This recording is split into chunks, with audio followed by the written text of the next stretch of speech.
महाराष्ट्रातील ताज्या घडामोडी पाहण्यासाठी आजच आपल्या न्यूज 15 मराठी या चॅनलला यूट्यूबवर सबस्क्राईब करा. तसेच इंस्टाग्राम आणि ट्विटरवर फॉलो करायला विसरू नका. न्यूज 15 मराठी, आवाज जनसामान्यांचा. अर्जुनी मोरगाव येथे अवैध गौण खनिज उत्खननाचा कहर, लहान मुलांच्या जीवाशी खेळ.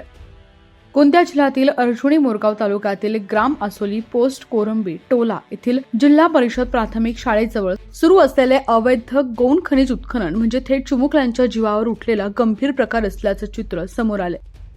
शाळेच्या अगदी लगत माती व मुरमासाठी खोल आणि धोकादायक खड्डे खोदण्यात आले असून यामध्ये कधीही एखादं लहान मूल, जनावर किंवा जंगली प्राणी कोसळण्याची भीती व्यक्त केली जाते. धक्कादायक बाब म्हणजे या उत्खननातून निघणारी माती कोणत्याही शासकीय कामासाठी न वापरता थेट खाजगी बांधकामांवर नेली जाते. म्हणजे शासनाच्या महसुलाला चुना लावून खुलेआम लूट आणि लुबाडणूक सुरू आहे. परिसरात जंगल, तलाव आणि जनावरांचा मुक्त संचार असताना हे मृत्यूचे खड्डे प्रशासनाच्या दुर्लक्षामुळे जीवघेणे ठरत आहेत.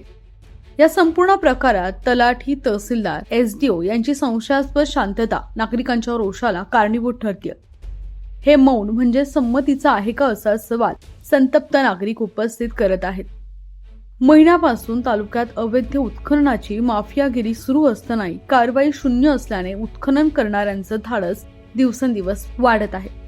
दरम्यान परिसरात नागरिक आणि पालकवर्ग एकवटून तातडीनं चौकशी, दोषींवर कठोर कारवाई आणि शाळेजवळील खड्डे तात्काळ बुजवावेत अशी ठाम मागणी करत आहेत. कारण हा प्रश्न केवळ अवैध उत्खननाचा नाही, हा थेट लहान मुलांच्या जीवाचा प्रश्न आहे. न्यूज 15 मराठीसाठी प्रतिनिधी सुधीर शिवणकर, गोंदिया.